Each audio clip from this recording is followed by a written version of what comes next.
인데요.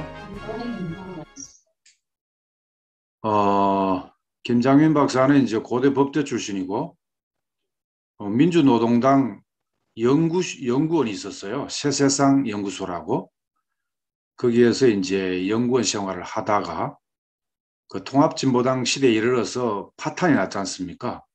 그 시간 여유가 약간 있어서 그랬는가, 이 경상대학의 박사과정까지 굉장히 빠르게 이렇게 마쳤습니다. 박사 학위 논문이 민주노총과 민주노동당과의 관계를 가지고 박사를 받았어요. 그 이후에 이 노동 정치에 대해서 또 우리가 지향하는 좋은 사회를 위해서 이렇게 연구를 집중하고 있습니다. 앞으로 더 많은 그 연구 실적을 낼 거라고 크게 기대가 되고 있는 사람입니다. 오늘 김장민 박사가 발제를 한 30분 내지 40분 정도 해주시고요. 그리고 이 자리에는 김장민 박사보다 더 실제를 잘 아시는 분이 여기 계십니다. 북경대 박사 출신인데 우리 김정호 동지가 울산에서 노동 현장과 밀착해서 지금 노동운동을 계속하고 있는 분이 계셔요. 김정호 박사가 보조로 토론을 좀 해주시고, 그리고 강정구 선생님께서 또 중국통 아닙니까? 중미 전략 경쟁에 대해서 오래전부터 연구해 오셨기 때문에 좀 말씀을 해주시고, 그리고 여기 참여하신 모든 분들이 질문도 좋고 자기 의견도 좋습니다. 제출해서 활발한 토론 자리가 됐으면 좋겠고, 아무리 늦어도 2시간 이내에 마치도록 이렇게 하겠습니다. 오늘 참여하신 분들을 일일이 자기소개 시간을 갖지 않겠습니다. 시간 관계상. 김장민 박사님 화면 공유해 주시고 자료 띄워주시고 인사하고 시작하시죠. 예, 안녕하세요. 김장미입니다. 정치경제학 연구소 푸닉스의 상임 연구원으로 있습니다. 예, 오늘 할 강의는 헌법으로 보는 자본주의와 사회주의의 이해고, 먼저 이제 정치를 하고 그 다음에 경제를 할 예정입니다. 그러면 제가 지금 시작하면 될까요? 네. 예, 그럼 시작하겠습니다. 목차는 참고로 한번 보시면 되고요. 저한테 주어진 시간이 많지 않기 때문에 제가 미리 표시한 거 중심으로 하겠습니다. 그 자본주의와 사회주의의 헌법 비교라는 도표는 여러분이 보시면 그 다 잘 알 수 있을 겁니다. 그러니까 평등과 자유, 그다음에 대의제와 직접민주주의, 그리고 자본주의나 사회주의를 어느 정도 수정하는지, 그리고 개입과 시장이 어느 정도의 방점이 있는지, 그 생산수단의 공유의 비중이 어느 정도인지, 이런 것들을 이제 비교하는 거니까 이거는 도표도 보시면 될 것 같습니다. 그러면은 이제 이 자본주의와 사회주의의 정치 비교에서 제일 중요한 게 주권론입니다. 주권론. 이거를 알면은 그 양 체제의 정치 비교는 거의 70%를 다 이해할 수 있습니다. 그래서 되게 중요합니다. 그래서 주권론은 이제 국가의 통치권이 누구에게 있냐 이런 겁니다. 그래서 과거에는 군주에게 있다, 시민, 부르주아에게 있다, 국민에게 있다 이런 식으로 이제 진행해 왔죠. 그래서 국민국가 초기에 자본주의 초기에 상공인들, 부르주아들이 선거권과 피서권을 가지고 있는 반면 세금을 낼 수 없는 노동자, 농민, 빈민은 선거권을 부여받지 못했죠. 그러다 보니까 이들이 국민에는 해당되지만 그 주권이 없는 국민이 있는 겁니다. 그러니까 국민 중에 부르주아들은 주권이 있고 국민 중에 가난한 노동자, 농민, 빈민은 주권이 없다. 그래서 국민 중에 주권이 있는 사람과 주권이 없는 사람으로 나눠지게 됩니다. 그래서 이 시기에는 부르주아 시민 주권은 바로 부르주아의 계급 독재였습니다. 이거의 이론적 바탕을 제공한 사람이 영국의 로크입니다. 이 사람은 그 재산이 있는 사람들이 재산 보호를 위해 국가를 만들었다. 따라서 재산이 없는 사람들은 그 국가를 만드는 당사자가 아닙니다. 그래서 재산이 없는 사람은 재산 있는 사람들의 합의에 복종을 해야 된다는 겁니다. 그런데 이 부르주아들이 이 전쟁을 하거나 세금을 거두면서 노동자, 농민의 그 지지를 획득할 필요가 있습니다. 특히 영토 전쟁을 하면서 많은 노동자, 농민들을 징집을 하게 되는데요. 이때 병역의 대가로 시민권을 주게 되면서 시민권이 확장하게 됩니다. 또 한편으로는 공장제 생산 방식에 의해서 도시 노동자들이 참정권 확대 투쟁을 합니다. 여기에 따라서 투표권을 주게 되고요. 결정적으로는 러시아 혁명에서 그 모든 성인에게 투표권을 줌으로써 자본주의 국가에서 노동자들의 그 반발을 두려워하여 이 러시아 혁명과 유사하게 이 보통 선거권을 대부분 도입하게 됩니다. 그래서 이러한 과정에서의 특징은 뭐냐면 국민 주권은 실제로 주권을 갖는 사람과 주권을 행사하는 사람이 다르다는 겁니다. 우리 헌법에 주권은 국민으로서 나온다는데, 자, 8살 먹은 미성년도 국민이지만 주권은 없습니다. 왜냐하면 주권은 투표권이니까. 그래서 이와 같이 국민 주권은 주권자와 주권을 행사하는 자가 분리됩니다. 주권자는 모든 국민이지만 실제로 주권을 행사하는 사람은 유권자에 불과하게 됩니다. 그래서 국민 주권의 특징은 바로 부르주아 주권에서 시작된 거고, 주권을 가지는 자와 행사하는 자가 분리된다는 게 가장 특징입니다. 그래서 여기서 말하는 국민 주권은 사실은 추상적이라는 거죠. 그래서 이런 국민 주권을 통해서 오늘날 대의제와 대중정당, 대중언론, 여론정치 이러한 것들이 형식적으로는 보통 선거를 했지만 실제로는 과거의 부르주아 독재를 엘리트 정치의 모습으로 재현하고 있습니다. 그래서 일반 사람들이 볼 때는 자기다 투표권도 있고 자기의 의사가 정당이나 국회를 통해서 반영된다고 할 수 있지만 구조적으로는 그 자본가의 논리가 적용될 수 있는, 그리고 각종 선거제도의 장벽에 의해서 자본가가 아니면 실제로 후보가 될 수 없는, 그래서 그 엘리트 자본가의 통치를 실질적으로 보장하고 형식적으로는 보통 선거를 주고 있는 거. 이게 바로 이제 국민 주권의 성질이라고 볼 수 있겠습니다.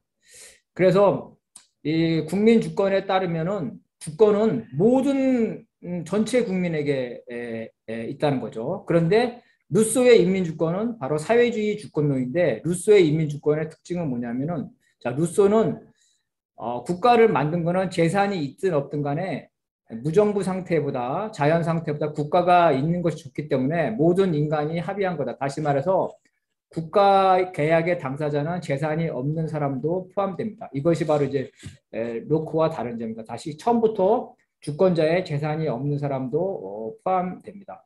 그리고 루소에 따르면 원래 자연 상태에서는 재산이 없었는데 인류 사회가 발생하면서 사회재산이 생기면서 재산이 있는 사람이 재산이 없는 사람을 돈을 주고 사서 부리고 있다. 그래서 재산이 없는 사람들은 실질적으로 자유가 없다. 그래서 루소는 사람이 자유로우려면 최소한의 재산이 있어야 된다. 즉 최소한의 평등이 있어야 된다. 즉 평등 없는 자유는 실질적으로 자유가 아니다. 이러한 사상을 주게 됩니다.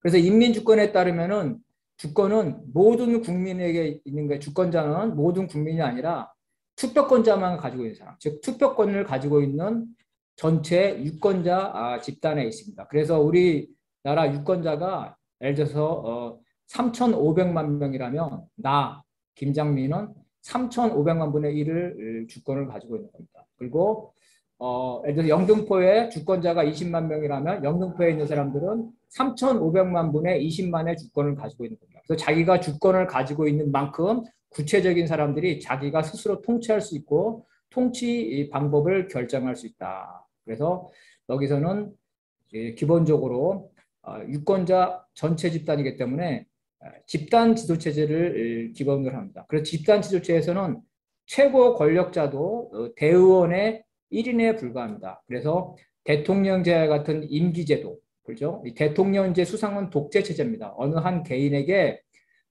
그 임기를 정해가지고 독단적인 권력을 주는데, 인민주권에서는 집단 지도체이기 때문에 어느 한 개인이 아니라 위원회한테 줍니다. 거기 위원회에 제1인자가 있겠죠. 그래서 인민주권은 이와 같이 집단 지도체제고, 그 다음에 주권자가 그 전체 유권자 집단이기 때문에 모든 국가 권력기구는 통일적으로 구성된다. 밑으로부터 구성된다는 겁니다. 그리고 권력이 분할되는 게 아니라 통합된다. 즉 입법부, 행정부, 사법부 이렇게 되는 게 아니라 하나로 되게 됩니다. 그래서 국가 권력이 통일적으로 구성된다 이런 겁니다.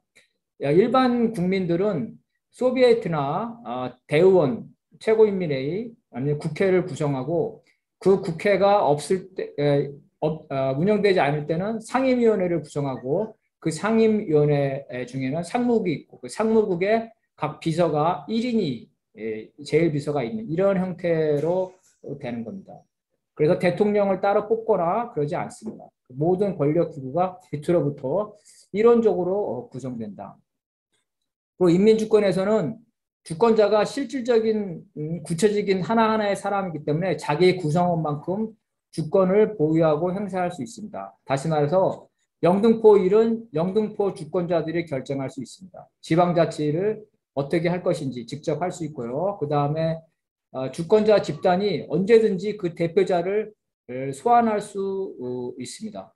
그리고 이 뒤에 나오는데 선거구는 우리는 그 주소지별로만 되어 있는데 인민주권에서는 구체적인 하나하나의 유권자를 보기 때문에 학교별, 직장별, 군대별 그래서 실제로 유권자의 생활 태도에 따라 생활 형태에 따라서 그 선거구를 정하고 있기 때문에 투표율이 자본주의보다 훨씬 높습니다. 그리고 언제든지 자기가 뽑은 대표자를 소환할 수가 있습니다. 그래서 해임이라든가 소환권이 가지고 있는 거고요. 그래서 사회주의 헌법이 바로 이런 인민 주권에 반영하고 있는 거고요. 소련이라든가 중국이라든가 북이라든가 모든 사회주의권은 다 그렇습니다. 그래서 사회주의 정권은 모든 권력이 인민에게 있어서 임금부터 시작해서 소비에트 그 이후에 아까 말한 대로 그 상무위원회 이런 식으로 돼서 이론적으로 구성하고 있다는 겁니다. 북도 역시 이제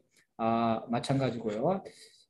소련에서는 이제 소비에트라 그랬죠. 북에서는 최고인민회의, 중국도 똑같은 형태로 이렇게 됩니다. 그런데 인민주권은 유권자가 언제든지 대표를 소환하고 직접 중요 결정을 내린다는 이론적으로는 그런데 실제 사회주의 국가에서 헌법에는 그렇게 돼 있지만 실제로 그게 됐었냐?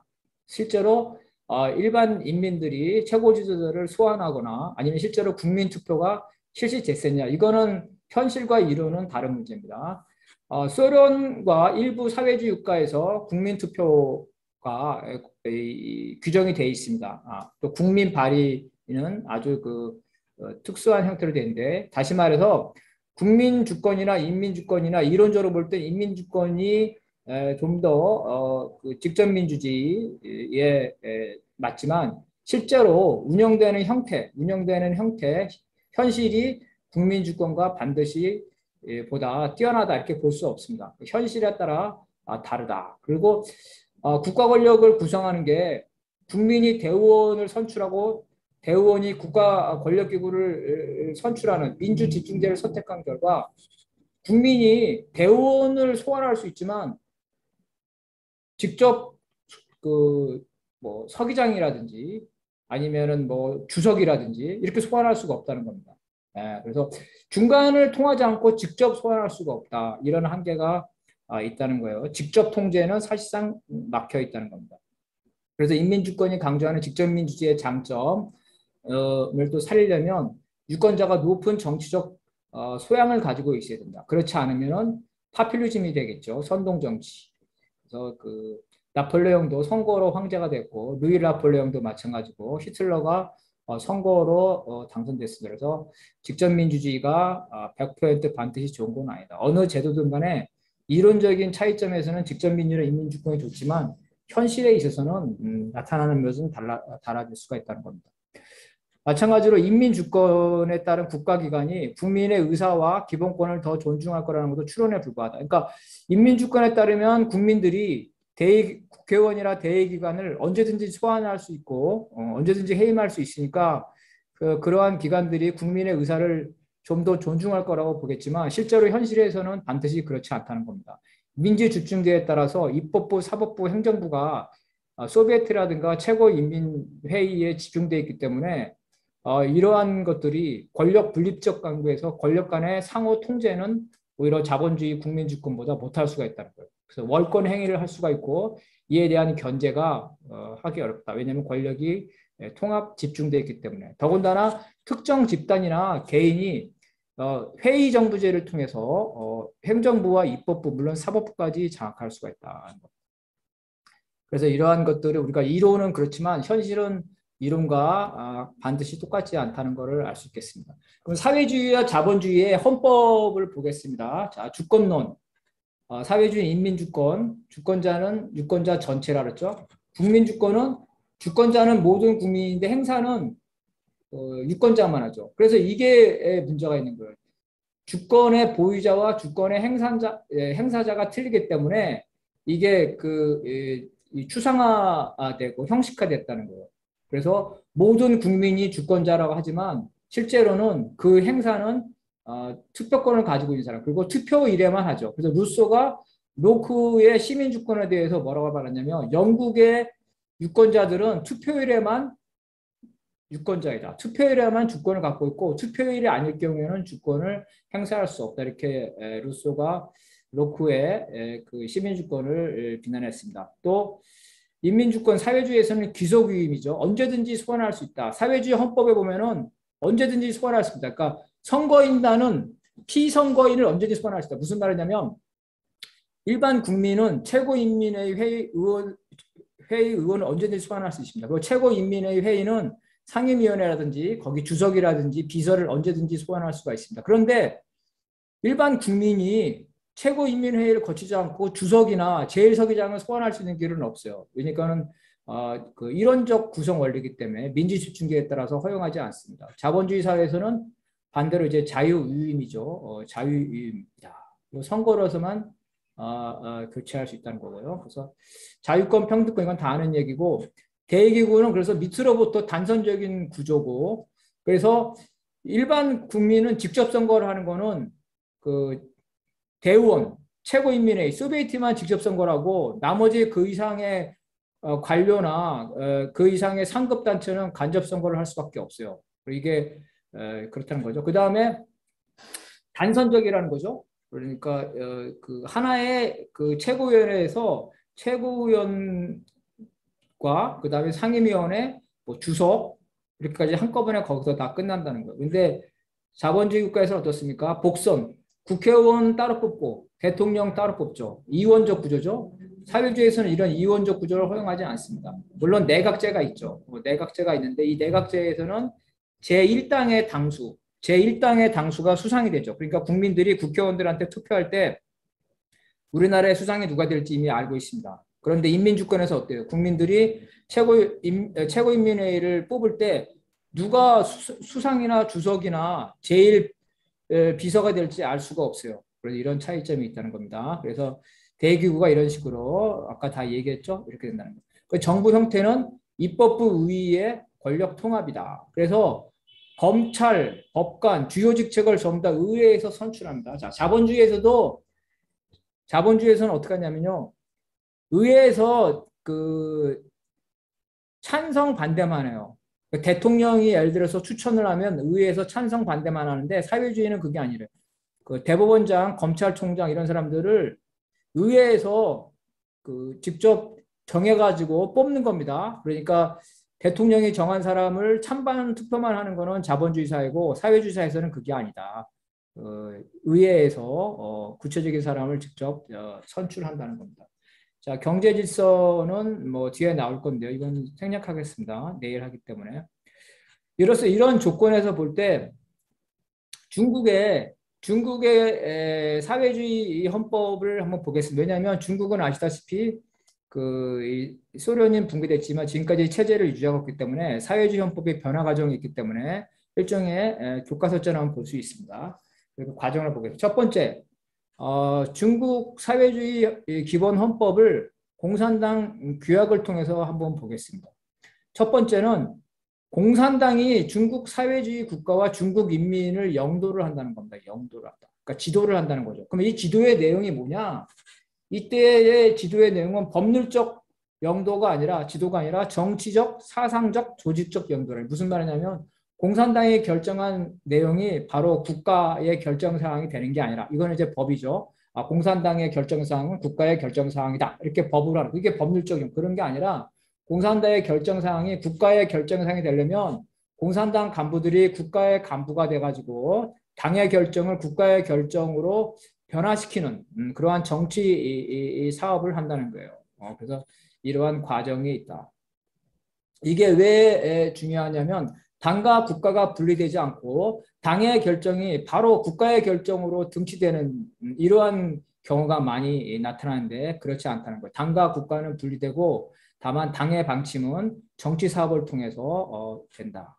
대중노선 우리가 다 알고 있는 거고요. 막스주의의 중국화를 주장하고 있고 그래서 이제 여러 가지 있는 마오쩌둥에 있는 여기 특징 중에 하나가 이제 실사구시죠. 대중노선은 우리가 일반적으로 알고, 그 다음에 자아비평이라는 이러한 것들을 했다는 거고요. 자, 두 번째의 공산당 규약이 하면은 그 이제 그 영도 지도의 내용인데 이제 가장 최근에는 시진핑이 그걸 종합했습니다. 중국 특색의 사회주의 이론 체계다. 주요 사상 보면 3대 사상, 4개 지침, 4개 기본, 이건 뒤에 가서 하겠습니다.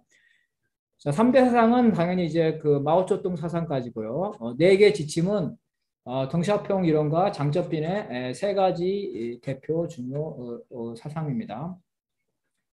특히 이제 덩샤오핑의 이론은 그 개혁과 개방의 근거가 됐겠죠. 그래서 중국은 그 지도자 그 어떤 훌륭한 지도자를 선출하고 나서 규약이라든가 헌법에 그 이론을 집어넣게 됩니다. 그래서 장쩌민, 그 다음에 그 시진핑 이렇게 이제 그 내용을 넣는 거죠.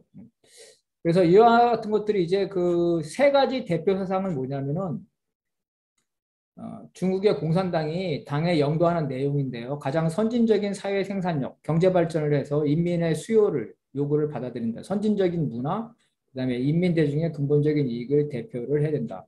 근데 광범위한 인민 대중, 노동 계급이 아니라 광범위한 인민 대중의 이익을 대표한다는 것, 이것들이 중국 공산당이 추진하고 있는 계급 정당 노선과 약간 그 상충하는 것이 아니라 이런 그 이런 논란이 약간 있었습니다. 과학적 발전감 이러한 것들은 이제 아까 말한 4개의 지침과 같이 하는 거고요. 4개의 기본 원칙도 쭉 나오는데 사회주의, 인민민주주의제, 공산당의 영도 이런 사상들을 말합니다. 여기 나오는 것들은 뒤에 또 나오니까 다시 하고요. 중국 특색의 사회주의 정치 이 발전의 길에서는 다 나오지만 다당제, 다당 합작제도, 정치협상제도, 민족구역자치제도 이것이 중국에서 특색적인 겁니다. 그리고 이제 의법치국, 그 사회주의 법치인데요. 사회주의도 법에 따라야 된다. 공산당도 법을 지켜야 되고 주석도 법을 지켜야 된다. 이게 사회주의 법치인데요. 이것도 되게 뒤에 나옵니다. 중요한 것들입니다. 공산당이 자기 마음대로 해서는 안 된다. 공산당이 법 위에 있는 게 아니라는 겁니다. 그리고 이제 경제는 공유를 기본으로 해서 다양한 소유 경제를 한다는 것 이렇게 다 나오는 거고요. 그 다음에 분배는 노동에 따른 분배를 기본으로 하는데 여러 가지 분배를 섞어서 한다. 그래서 자 일부가 먼저 부유해지는 것을 권장하고 그 빈부격차를 어느 정도 인정한다는 거예요. 그리고 나중에 그 빈부격차를 해소해서 모두가 부유해지도록 한다. 그런 것들입니다. 중국의 이제 그 혁명 전략은 신인민주주의 혁명, 인민민주주의 혁명, 그 다음에 사회주의 이런 단계로 가고 있는 거고요. 그 다음에 이게 제일 중요한 게 이겁니다. 공산주의가 되려면 사회주의가 고도로 발전돼야 되고 그러려면 생산력이 발전돼야 되는데 중국의 현실은 그렇지 못하기 때문에 공산주의로 가는 과정에서 향후 100년 동안 사회주의 초급 단계에 있을 것이다. 이 초급 단계에 있어서 중국 공산당이 해야 될 것들, 이러한 것들은 아까 그러한 원칙들을 하면서 사회주의 현대국가를 해야 된다. 이 100년 동안 인민의 요구, 인민의 그 생활을 증진시키기 위한 생산력 발전이 되게 중요하다는 겁니다. 그래서 중국의 공산당의 그 발전 전략을 이제 그 덩샤오핑이 얘기했는데요. 3가지, 온포사회, 의식주가 해결되는 사회, 그 다음에 인간다운 삶을 살아가는 소강사회, 그 다음에 우리가 말하는 공산주의 사회죠. 대동사회, 이 3단계로 나눠서 덩샤오핑이 여기에 소강사회에 진입하기 위한 3단계 진입 전략을 했다. 그래서 여기에 지금까지 시진핑도 이 3단계에서 얘기하고 있는 거고, 최근에 2021년에 빈곤층이 없어졌다면서 전면적인 소강사회 건설을 그 선언을 하고 있습니다. 또한 이제 그 초급 공산주의 사회에서의 모순은 이 계급 투쟁이 존재하지만 주요 모순은 아니다는 거죠. 사회주의 초급 단계에서 주요 모순은 물질 문화적 수요와 사회적 생산 간의 모순이다. 즉 경제를 발전시킨다는 거죠. 그래서 생산 관계와 상부 구조 중에 생산력의 발전에 부응하지 못하는 부분을 개발하는 거다. 발전시키는 거다.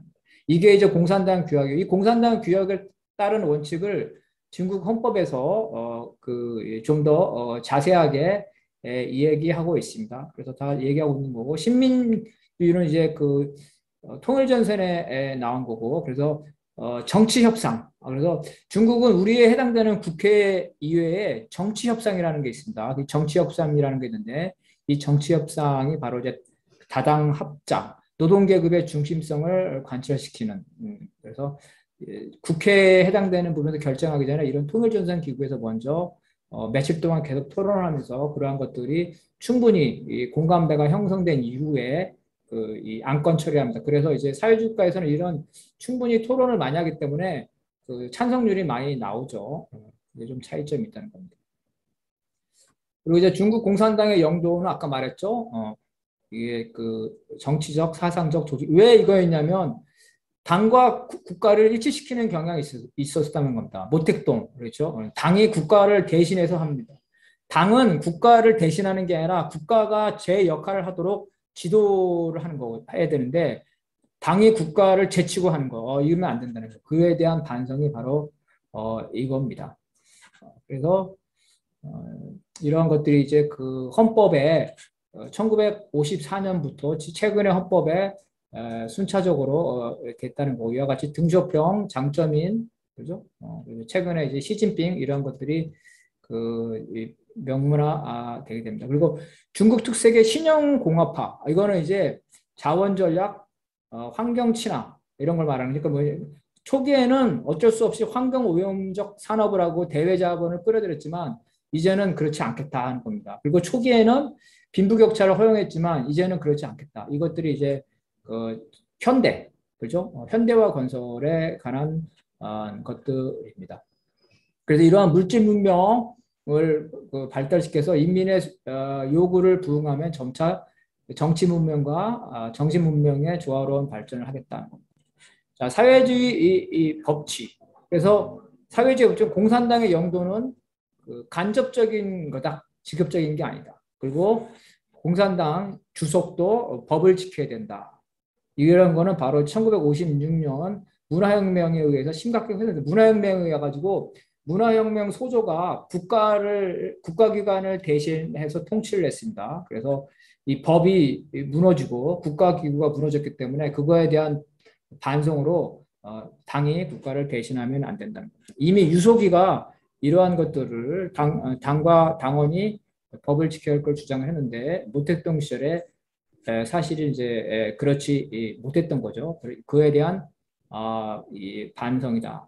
여기에서 뭐냐면은 또 규약에 나오는데요. 어느 개인 숭배를 금지하고 어느 개인도 집단에 있을 수 없다. 이걸 명문화시킵니다. 그래서 모택동에 관한 반성이라고 볼 수가 있겠습니다. 그래서 이건 다. 그 다음에 인권 보장은 이거는 이제 원래 사회주의는 부르주아 민주주의 인권을 부정하는 게 아니라 그거를 긍정하는 겁니다. 다만 나타나는 방식이 다르겠죠. 부르주아 국가와 사회주의 국가에서. 그래서 모든 사회주의 헌법에는 집회, 결사, 언론, 출판의 자유가 다 있습니다. 그렇지만 그것들이 이제 자본주의로의 회귀를 방임하는 것, 그런 거는 아니라는 거죠. 이것도 이제 왜 그러냐면 문화혁명 기간에 헌법상의 기본권을 야, 이건 부르주아 권리야, 이런 식으로 해가지고 헌법상의 기본권을 무시했다는 거예요. 그래서 그러한 반성으로서 했다는 거예요. 그리고 이 사법부에 관한 이런 부분들이 문화혁명 기간에 철폐돼서 법에 의한 게 아니라 어떤 그 선동 혹은 그 모택동 개인 이러한 것들로 인해서 통치됐기 때문에 그러한 부분에 반성으로서 법치주의다. 그래서 자본주의 사회에서는 이제 죄형법정주의가 매우 발달했는데 사회주의는 사실은 반혁명제, 그렇죠? 반국가제 이런 식으로 모호한 처벌을 하게 됐는데 이런 것도 완화해서 1999년부터는 이제 반혁명제를 국가 안전을 위협하는 죄를 수정하고 이러한 구속 요건이 모호하기 때문에 형법에서 이러한 것들을 좀 더 구체화시킨다. 이렇게 된 거죠. 그리고 이제 그 재산권에 관한 거는 뒤에 자세히 나오는 거고 입법 체계는 이거는 법을 전공한 사람이 한 거니까 필요 없을 것 같고요. 사회주의 민족은 민족 문제는 크게 보면은 본토의 소수 문제, 홍콩 마카오 문제, 식민지 문제죠. 대만과의 통일 문제로 돼 있다. 그래서 홍콩의 경우에 가장 높은 수준이죠. 그래서 일국 양제가 사실은 이제 그 홍콩, 대만 이거를 다 포함하면은 그 중국의 통일 방안입니다. 연방제 통일 방안인 거죠. 일국 양제지 않습니까? 그래서 연방제 통일 방안이라는 거. 이걸 중국식으로 표현하면 일국 양제로 표현하고 있다. 쭉 그다음에 중국 헌법의 통치 원리를 보겠습니다. 중국은 자 인민 대패. 그러니까 인민들이 그 권력을 어떻게 행사하냐면은 선출권, 그렇죠? 특히 인민 대표 대회를 통해서 한다. 중앙과 지역에서 인민 대표 대회를 해서 그 인민 의원들을 뽑는 것 이러한 방식으로 하게 되는 거고 다 이렇게 집중되어 있습니다. 권력이 여기에서 주석과 총리 주요 간부를 선출하죠. 즉 자본주의 국가와 달리 일반 시민 인민이 주석이나 총리 고위직을 선출할 수 없습니다. 그 권력으로 이런 적이지만 어떻게 보면은 국민들의 입장에서는 불만을 갈 수도 있겠죠. 그래서 또 선거법에 의하면은 아까 말한 대로 군도 따로 선거구를 따로 가지고 있어요. 직장도 따로 가지고 있고 이렇게 됩니다. 그리고 인민대표회를 어떻게 하냐면 그 상급의 인민대표회에서 그 예를 들어서 그 우리다 그러면은 영등포구 시민인 제가 할 수 있는 거는 실제로 직접 뽑는 거는 영등포구의 인민대표만 할 수 있는 거예요. 서울시다 그러면은 영등포와 그 동작구에서 모든 구의 인민대표 거기서 선거하는 겁니다. 한 급이 낮은 즉 간접 선거라는 거예요. 그래서 직접 선거는 한 차례밖에 하지 못한다. 그래서 인민주권이 이론적으로는 뛰어난 것처럼 보이지만 실제로 인해서 권력의 이론적 구성이라는 부분이 이런 부분이 또 한계가 있다는 겁니다. 그래서 이 거주별, 직장별 선거구로 하기 때문에 그 투표율이 매우 높다. 그리고 자, 과반수 찬성을 기본으로 하는데 과반수가 더 많을 경우에는 득표수가 많은 대로 한다는 겁니다. 여기도 선거관리위원회가 있어요. 그래서 우리는 그 입 후보의 자유를 무제한적으로 인정하지 않습니까? 그래서 뭐 기타 근무하면 5명 돼도 10명 될 수 있는데 여기는 그렇지 않습니다. 그 정원 내 그 너무 많은 정원보다 너무 많은 뭐 5배, 6배 이렇게 인정하지 않습니다. 그 사전 투표, 예비 투표를 통해서 그 정원의 일정 부분 몇 퍼센트 이상은 그 입 후보를 할 수가 없습니다. 그래서 정족수 미달로 재선거구 할 때 한 명 뽑을 사람이라면 2명으로 해야 된다. 이런 식으로 해서 퍼센티지를 정하고 있습니다. 그래서 입 후보의 자유가 일정 부분 제한된다는 겁니다. 그리고 아까 파면이나 소환을 할 때 10분의 1 정도를 인정을 하고 있다. 다 아까 설명하고요. 인민민주주의 독재, 무산 계급의 독재, 이건 이제 1949년부터 쭉 나온 건데요. 그래서 처음에는 노동자, 농민, 노농동민을 기초로 하고 다양한 계급들이 연합했는데 그 이후에는 노농동맹 이렇게 나오고 그 이후에는 노동자만 나오는 이런 식으로 이제 그 진행이 되는 겁니다. 그러니까 아까 말한 것처럼 신민주주의 혁명, 인민민주주의 혁명, 사회주의 혁명에 따라서 이 그 권력의 주체가 다르기 때문에 이제 그 무상계급의 독재라는 부분도 그 내용을 조금씩 달리하고 있다는 겁니다. 통일전선과 다당합작은 아까 했고요. 이제 민주주의 집중제는 두 가지가 있어요. 하나는 국가 구성을 하는 민주주의 중앙집권제. 이거는 뭐냐면 아까 말했죠. 일원적 구조라는 거예요. 일원적 구조. 한 번밖에 직접 선거는 한 번밖에 못 한다 그랬죠. 이게 있다는 거예요. 그리고 이러한 이제 그 민주주의 집중제에 따라서 이런 한계가 있다. 다만 선거와 소환을 할 수 있지만 실질적으로 그런 어려운 점이 있다는 겁니다. 그리고 민주집중제라는 거는 소수가 다수에게, 하급이 상급에게, 지방이 중앙에게 복종하는 것을 의미를 하고 있습니다. 그리고 당과 국가의 집단지도 체제라는 걸 아까 다 말했죠. 그래서 최고위 혁명세대를 당중앙 고문위원회라는 이름으로 배치해서 일선에서 퇴진하게 만들었다. 잘 알고 있겠지만 당은 정년제, 국가의 주요 장관은 연임 금지를 통해서 했죠. 근데 최근에 그 연임 금지를 풀었죠. 헌법에. 그래서 과연 시진핑이 한 번 더 할 것인지가 이제 초미의 관심사로 가지고 있습니다. 그래서 이런 것들, 간부 종신 임기의 폐해, 죽을 때까지 간부하는 거. 소련이 그래서 망했다고 보는 게 제 입장입니다. 나중에 소련을 보면 공산당 서기장이 1년밖에 못 해요. 1년밖에. 1년 하다가. 그래서 소위 말하면 세대 교체와 후계 문제를 제대로 하지 못했는데, 그 북은 나름대로 어떤 그 백두혈통 중심으로 승계, 후계 문제를 하고 있지만 중국은 그걸 집단, 지도체제로서 집단 간 승계, 집단 간 승계로 이거를 해결하고 있다는 겁니다. 그 중국 체제에 대한 평가는 제가 내용에 들어가면서 쭉 했으니까 간단히 하고, 중국 사회주의는 일단 공산당 규約헌법을 보면 상당히 그 자기의 논리적으로 돼 있어요. 그렇지만 실제 현실에서 그렇게 그와 같이 논리적으로 전개될 것이냐, 그거는 알 수 없다는 거예요. 중국 헌법이 하고 있는, 다시 말해서 100년 동안 생산력을 발전시킨 다음에 다시 사회주의로, 경제가 사회주의로 돌아갈 수 있냐, 그건 알 수 없다.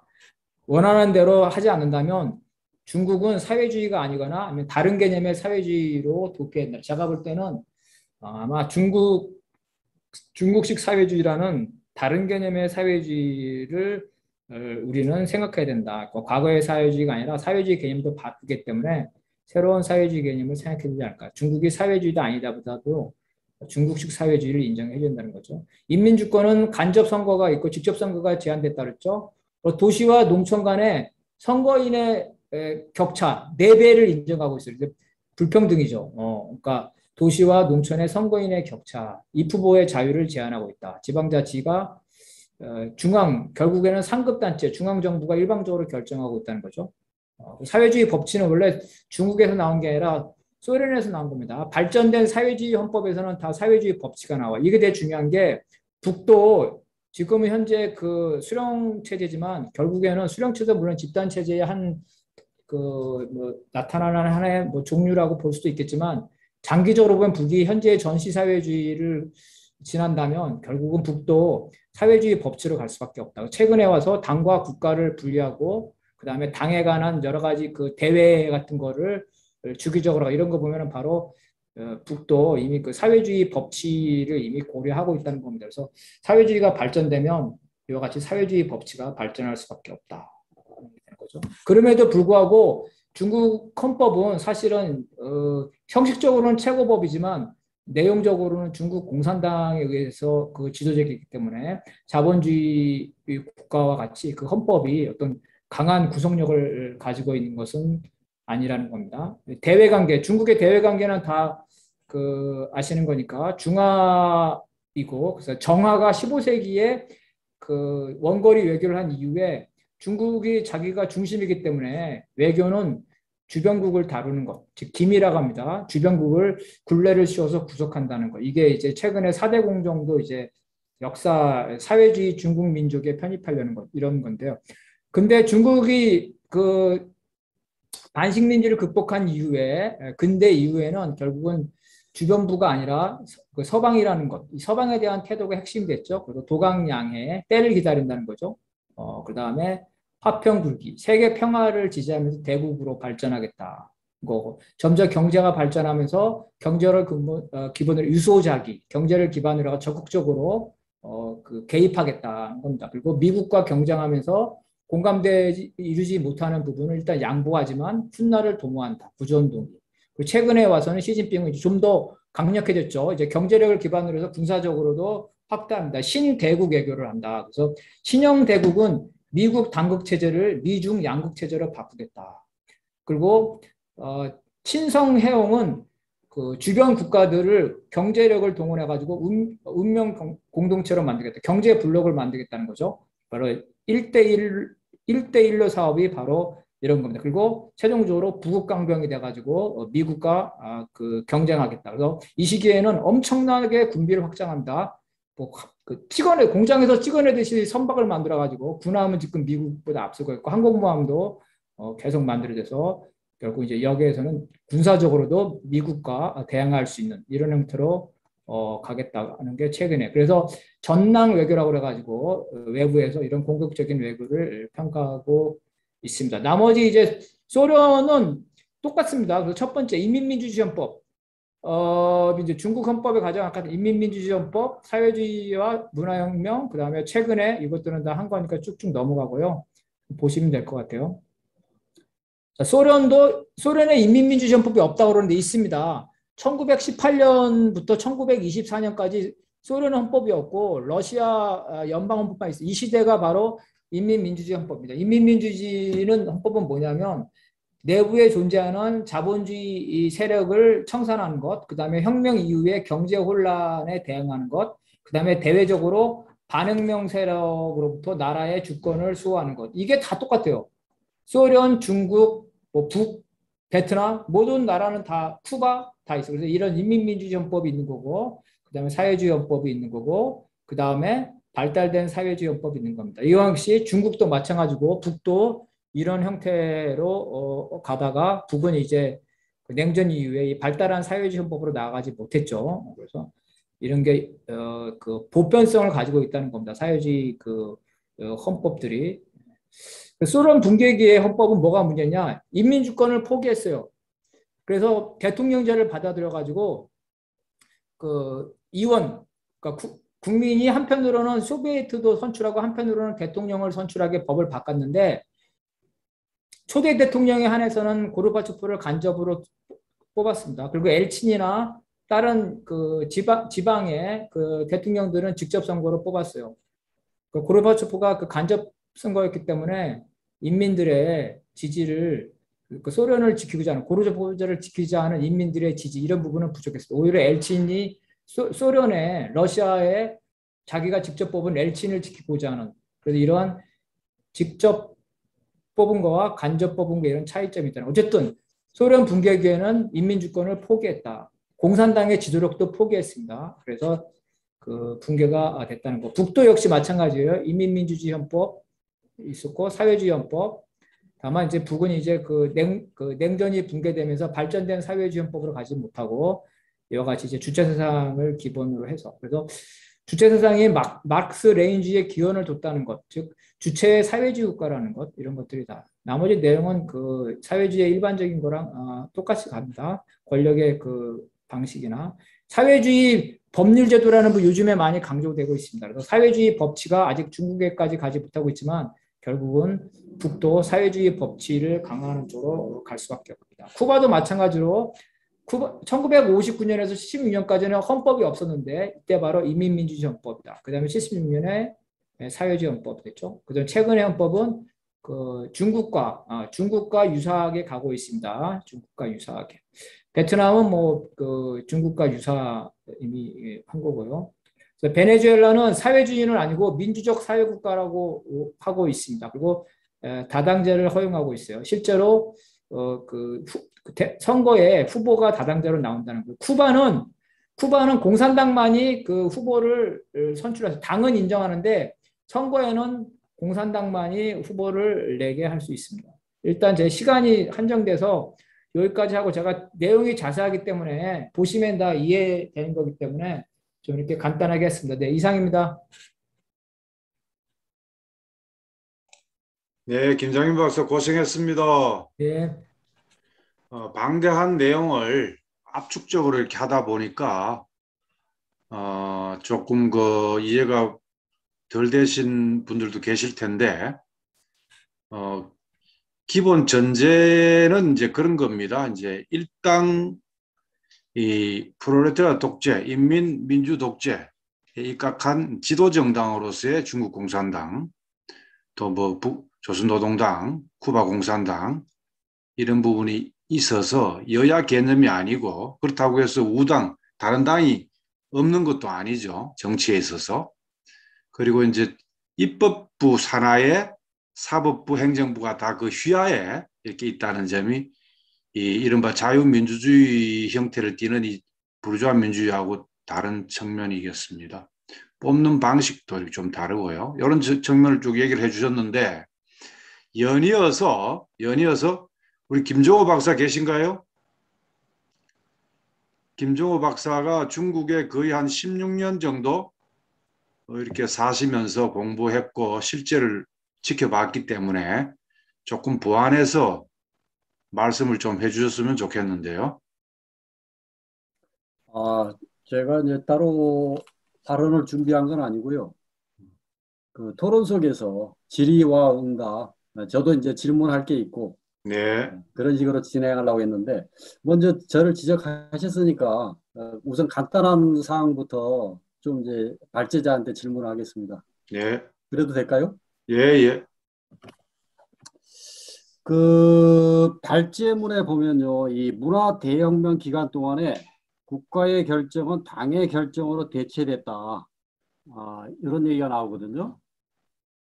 그러니까 이제 헌법이 있었음에도 불구하고 문혁 기간에는 다시 당의 결정으로 돌아갔다. 그래서 헌법은 형해화되거나 무력화됐다. 이런 말씀하셨는데 이건 조금 사실과 다른 것 같습니다.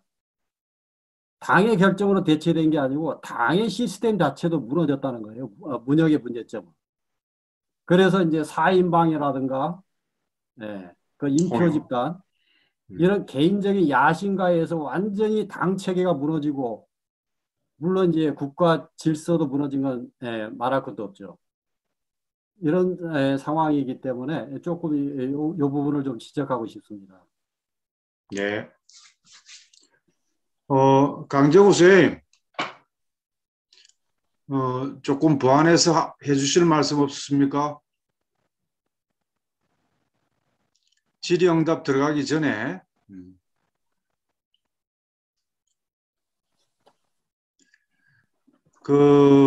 제가 김장민 박사님의 그 발제를 쭉 보고 또 들으면서 좀 기본 전제, 이 강조해야 될 지점이 조금 소홀히 다뤄진 부분이 있다고 보여지는 것이 뭐냐 하면은,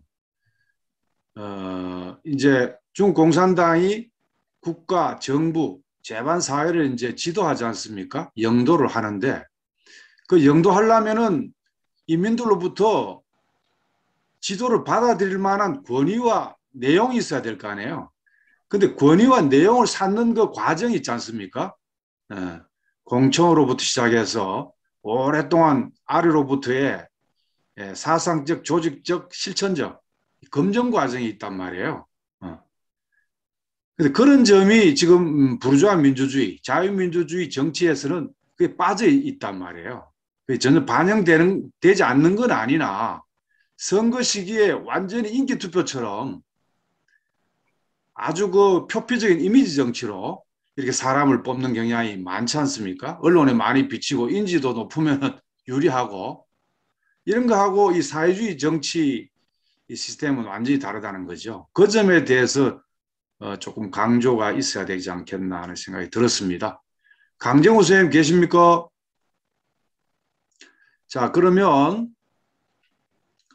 지금부터 질의응답 시간을 갖도록 하겠습니다.